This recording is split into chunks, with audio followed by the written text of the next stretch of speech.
Oi, gente! Bom dia, boa tarde, boa noite. Bem-vindos ao Quinta de Luz Digital. Eu sou Júlia. E eu sou Marília. Tudo bom? Vocês vêm acompanhando a gente nessa série de vídeos que a gente vem gravando e hoje a gente veio aqui juntas para fazer uma retomada, um apanhado final de tudo que a gente vem pensando e construindo.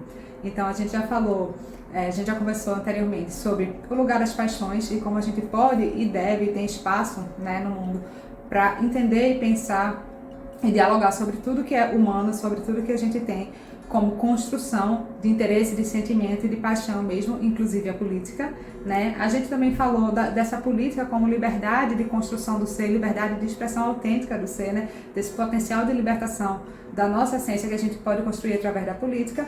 Falamos também do reconhecimento e do investimento, então como a fé e a política se relacionam com esse movimento de construção da identidade da nossa existência a partir do nosso investimento, do investimento do outro, do reconhecimento mútuo que isso promove.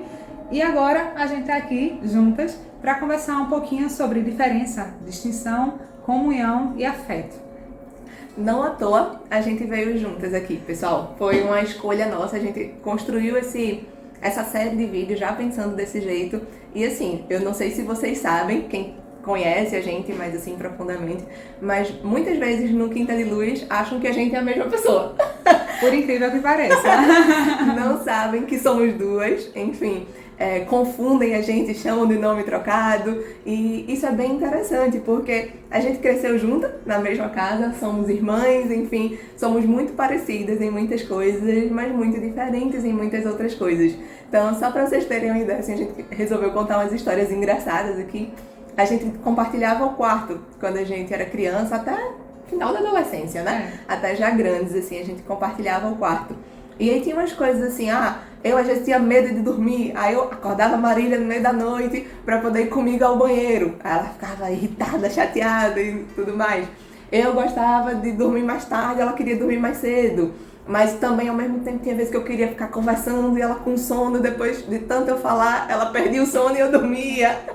Para vocês verem as concessões da convivência, não é, pessoal? Pois é, o tempo inteiro a gente vai precisando estar nesse lugar de fazer concessões, de ceder, de também reivindicar pelo que a gente acredita, o que a gente deseja, até que a gente às vezes consegue, quando a gente tem boa vontade, investimento de afeto, investimento de desejo, encontrar um meio termo que é legal para todo mundo, ou que funciona da melhor maneira possível naquele momento para uma maior quantidade de pessoas. Um exemplo disso, que a gente encontrou na nossa infância, no início da adolescência, a gente gostava de ler um livro, né, uma série de livros que era o mesmo. E, obviamente, a gente só tinha um livro daquele para ler.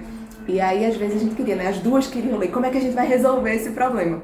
E a gente estabeleceu, cada dia, uma lê em voz alta um capítulo e a outra vai escutar. Só que, às vezes, uma ficava com sono e queria dormir, a outra queria saber o que vinha na frente. Tinha que esperar até o outro dia pra gente poder ler juntas, né? Então, com isso, a gente foi aprendendo regras de convivência básicas, né, de concessões, de construção desse vínculo, e a gente foi percebendo que a diferença, por maior que seja, por mais diversa que seja, em que âmbito ela esteja, ela não precisa ser impeditiva de uma boa relação. Ela não precisa ser impeditiva do afeto. Ela não precisa ser impeditiva da construção de uma ideia que seja legal, de uma ideia que seja direcionada ao progresso, ao nosso crescimento, à nossa evolução. E aí, na família, assim como em outros espaços, isso se manifesta, né, Billy? Então, eu acho que esse exemplo é um que a gente trouxe. E aí, Billy vai falar um pouquinho pra gente de uma reflexão que a gente estava fazendo sobre isso, sobre esse espaço da família, como também essa possibilidade de crescimento. Pois é, a gente veio pensando sobre isso, né, e pensando como esse aspecto da sessão, da convivência e do limite que o outro necessariamente representa para nós, para o nosso desejo, para o nosso impulso, para nossas vontades, não é, em fato, limitador, né? É construtor. Como a gente pode ter o potencial do outro, que o outro nos oferta como limitação dele, como desejos dele, para construir também as nossas verdades, o nosso interesse e entender o nosso espaço, e entender isso de uma forma cooperativa, né, que faça sentido para todo mundo, né, que entender que a gente respeitar esse espaço, então eu tenho que esperar outro dia para ler, né, junto com Júlia, ou para ela ter que ler para mim, né, essa experiência de ouvir para mim não era tão satisfatória quanto ler, por exemplo, mas a gente conseguia ali conjugar nossos interesses e fazer com que funcionasse para todo mundo, né, então a gente entender que o outro também ocupa esse espaço de construir para a gente novas experiências é transformador e engrandecedor, e pensando nisso é que a gente pode enxergar como a família é um reflexo dos desafios encarnatórios que a gente assume, né? Como a gente pode pensar nesse espaço como um posicionamento estratégico de desafios que a gente precisa lidar para o aprimoramento e o amadurecimento do nosso ser, da nossa essência. Seja essa família qual for, né? A experiência de família que cada um tiver. Exato. Inclusive a experiência de família para além da família consanguínea, né? A gente se relaciona no mundo a partir de todos os vínculos que a gente constrói, né? Sejam vínculos de afeto ou não, né? Todos os vínculos são de afetos positivos ou não, mas como a gente lida com isso é que faz toda a diferença, né? E a gente não se relaciona por acaso, nossas escolhas de relacionamento ou de não relacionamento, elas não são ocasionais, e isso reflete exatamente os desafios encarnatórios que a gente precisa lidar, né? Quais são aqueles pontos na nossa construção de experiência pretérita que a gente tem sensibilidade, que a gente tem dificuldade, que a gente precisa amadurecer. E é exatamente assim que a gente posiciona a nossa família, que a gente escolhe aquele compromisso reencarnatório para a gente poder ser exposto. É uma escolha deliberada e consciente que a gente faz de ser exposto ao diferente, de ser exposto ao que é distinto da gente, para que isso possa se enfrentar mesmo, enfrentar as nossas verdades, enfrentar o que a gente tem como absoluto, enfrentar o nosso potencial de desejo e o nosso interesse em desejo absoluto, né? Porque justamente é a partir dessa relação com o outro que a gente consegue entender que a gente não é só desejo, que a gente não é só fruição e que a gente constrói também a partir do limite, né? E a partir do não realizar. O não realizar é também aprender, é também realizar construção e aprendizado. A pausa também é parte do movimento. Né? A experiência de estar em família talvez seja o primeiro momento do nosso exercício político, o primeiro espaço de treinamento do nosso exercício político diante do mundo, diante das nossas relações. Porque, assim como o Lila estava falando, né, que a gente existe, que a gente se coloca por livre e espontânea vontade nesse mundo, né, dentro de um grupo familiar, dentro de um círculo de convivência, a gente tem aí várias provas nessas relações. A gente está no mundo de provas e expiações e talvez uma das maiores provas que a gente encontre, cada um enquanto indivíduo, e aí isso vai se manifestar de forma diferente para cada um. Os desafios vão ser diferentes, as provas em si essencialmente vão ser diferentes, mas no final das contas revelam que a construção do si mesmo, a construção da identidade, o processo evolutivo se dá justamente nessa condição da gente se experimentar na dinâmica relacional, que é essa dinâmica do limite, que é essa dinâmica do acesso ao outro, enfim. Por que será que a gente vê, tá lá, né, no Evangelho segundo o Espiritismo, a gente separou aqui um pedaço, né, um texto que está no capítulo do honrar pai e mãe, né, da ingratidão dos filhos e os laços de família. Nesse texto, Santo Agostinho está falando sobre como é difícil, muitas vezes, a dinâmica da gente estar acessando e da gente estar em contato, às vezes com espíritos que foram dificultadores do nosso processo evolutivo em algum momento, ou que a gente interpreta assim, porque mesmo a dificuldade faz parte, né, é um degrau na nossa caminhada, é um degrau nessa escada que a gente está sempre em ascensão, mesmo quando a gente acha que andou para trás, né? Mas não é andar para trás, porque quando a gente entra em contato com um conflito, a gente tem a possibilidade de olhar para ele. Quando a gente entra em contato com alguma coisa que nos gera desconforto, a gente tem a possibilidade de olhar dentro da gente. O que é que isso está falando sobre mim? O que é que isso está comunicando a respeito das minhas dores, das minhas angústias, da minha dificuldade de lidar com a diferença, da minha dificuldade de aceitar que o outro tem condição de pensar por si e que pode pensar absolutamente diferente de mim. O mundo complexo revela pra gente que o outro tem condição, né? E, enfim, esse mundo que é de transcendência, que somos, né, espíritos aqui numa experiência humana, a gente tem a possibilidade, quando a gente começa a compreender o espiritismo como algo mais abrangente e não limitante da consciência, muito pelo contrário, expansivo, né, consciencialmente, a gente começa a ver que o outro tem possibilidade de nos revelar e desvelar, né, tirar os véus dos nossos olhos para fazer com que a gente enxergue uma gama infinita de possibilidades de raciocínio, de reflexões, de conexões, ainda que a gente discorde delas. E a gente precisa se autorizar, como Lila falou lá no segundo vídeo da nossa série, a acessar a liberdade do outro também. A gente precisa se autorizar, se dar o direito de conhecer a diferença. Pois é, e a gente está assim, tratando dessa questão a partir desse exemplo leve, né, que foi a nossa experiência. Isso não significa que por a gente ser irmã e por a gente ter citado esses fatos pontuais, que o conflito que a gente tem na nossa relação, né, ou que as experiências que a gente teve foram sempre experiências de uma vontade banal, né, uma vontade material de relação, de um desejo momentâneo. A gente teve e tem, né, perspectivas diferentes sobre várias coisas na vida. A gente tem uma construção de lugar no mundo, de identidade muito distinta, e isso faz com que muitas vezes a gente se posicione precisando mesmo reconhecer o limite do eu e do outro, né? Dizer, isso não é meu, isso é seu, não é assim que eu percebo. E a possibilidade de construir esse diálogo, assim, para nossa vivência, né, foi uma experiência muito engrandecedora, a gente aprender a construir esse diálogo, aprender a virar gente, como diz a nossa mãe, né? É assim que a gente vira gente, se expondo ao outro de uma forma cuidadosa, no cuidado consigo e no cuidado com o outro também, acessando, como a Júlia falou agora, essa liberdade, né? A liberdade do outro ser e a nossa liberdade de ser a partir dessa via de mão dupla, né? Então, a gente veio falando sobre tudo isso, né? E o que a gente quer propor, assim, é que a gente se convide ou se permita a pensar na nossa posição no mundo, né? Enquanto potencial de agência, né? Basicamente, esse reconhecimento da capacidade que o outro tem de nos desvelar, de nos desafiar e de nos fazer enxergar por outras perspectivas é a política em si, né? O que é a política? Essencialmente, né? A gente falou lá, né, no segundo vídeo sobre a política como um instrumento para a construção da felicidade coletiva. E como a gente constrói essa felicidade coletiva? Reconhecendo a legitimidade dos interesses, dos potenciais e dos desejos e das necessidades de todo mundo, né? A minha necessidade não é maior do que a de ninguém. Então a gente, com essa perspectiva tão simples, com esse olhar tão simples, a gente consegue desconstituir um monte de mito que a gente historicamente criou sobre o que é política, né? A gente consegue pensar que não existe rei, né? Que não existe autoridade por si, por essência, simplesmente a pessoa nasce porque é uma autoridade.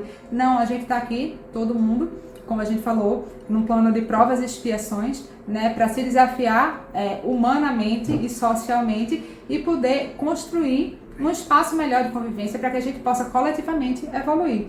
E o que isso significa? Significa que a gente não só pode, como deve estar autorizado, né, retomando o primeiro vídeo em que a gente fala que a gente pode e deve falar sobre tudo que é humano, falar sobre nossas paixões, sobre nossas experiências, sobre os nossos medos, sobre política, né? Então, a gente não só pode, como a gente deve pensar as categorias, né, como a gente enxerga o mundo, como a gente divide e explica o mundo, como contingências históricas, como resultado desse processo que a gente vai construindo nessa interação com o outro, e a gente faz isso no miudinho da família e a gente faz isso no grande da sociedade.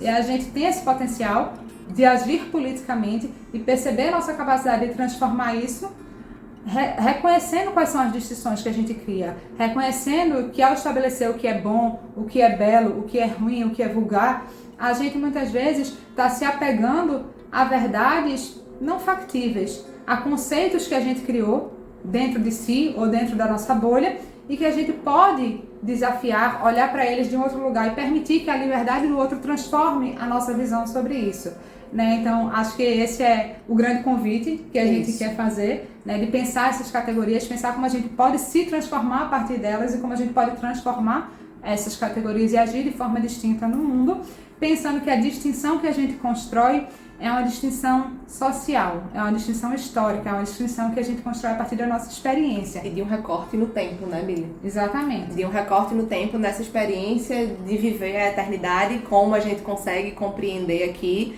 né, uma experiência que é de categorização, mas de unidade nessa categorização também. A gente tá todo mundo aqui, né, no mesmo barco, né, com condições diferentes dentro do barco, com estados evolutivos diferentes, mas todo mundo vivendo a mesma experiência, né? A gente tá no mesmo planeta, a gente tá no mesmo recorte de tempo, então tem algum sentido pra gente estar aqui junto, né? E a experiência, eu acho que o espiritismo traz pra gente a noção de que a experiência do existir, a experiência do viver é colocar essa força, essa pulsão, essa energia vital em movimento, como a gente falou mais cedo, né, no vídeo.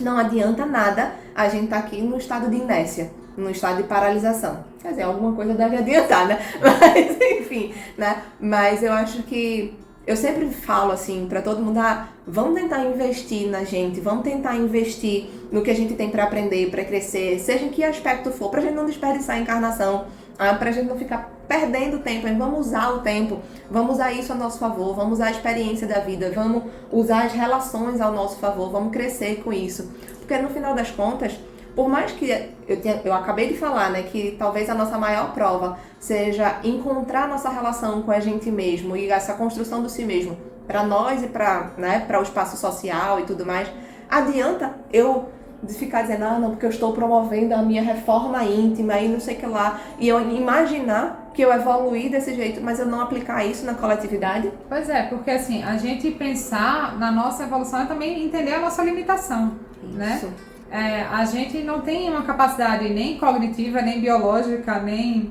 essencial de conhecer absolutamente, de ser onisciente, de ser onipresente. Então, conhecer e se diferenciar enquanto sujeito é também entender que a gente não é capaz de dar conta de tudo, de saber tudo, de entender tudo por todas as perspectivas. Né? E é por isso que a gente precisa do outro. É por isso que a gente precisa construir ponte, a gente precisa construir vínculo e a gente precisa permitir que nessa ponte se tenha fluxos distintos de movimento. Exatamente. De ir e vir.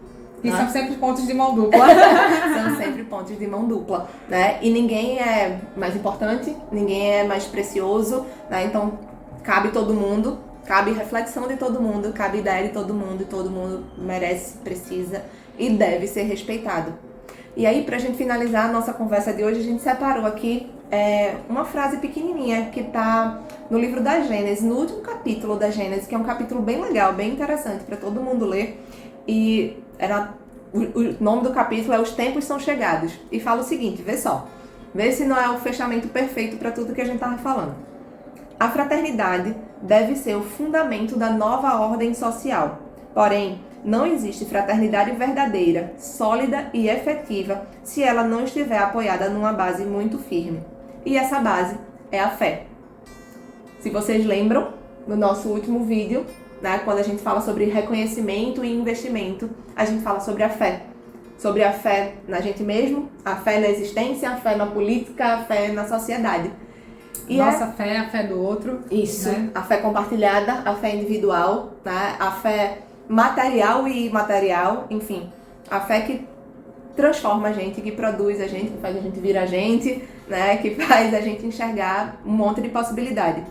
Eu acho que comungamos, nós duas, desse pensamento de que nessa diferença, nessa diversidade, nesse desejo de criação de pontos e de vínculos é que a gente consegue construir uma estrada mais bacana para o caminho de todo mundo. Sem dúvida. Então, assim, é isso. A gente encerra aqui nossa série de vídeos, torcendo e desejando que esse convite para reflexão tenha sido proveitoso, tenha sido divertido e interessante para todo mundo, ressaltando que a gente continua aberto a manter essa conversa, a se manter pensando e, né, discutindo todas essas questões, porque a gente, enquanto experiência, é um contínuo, né? Então as opiniões, os sentimentos e as necessidades vão mudando. E é isso, a gente convida vocês a assistirem os vídeos da Quinta de Luz, participarem com a gente, enviem comentários, né? Mandem suas ideias para que a gente possa construir sempre um conteúdo coletivo, né? Que a gente reflitam junto com a gente. Isso, para que a gente possa acolher, né, os desejos e os potenciais e as contribuições de todo mundo. Então, é isso, gente. Se tem uma coisa que a gente gosta é de partilhar. Pois é, e de falar também. E de rir. Então, sejam sempre bem-vindos, bem-vindas. As portas da Quinta de Luz estão abertas para quem quiser chegar, para quem quiser agregar, quem quiser trazer suas discussões, suas opiniões. E, enfim, obrigada por estarem conosco e até a próxima. Um beijo, gente. Tchau, tchau.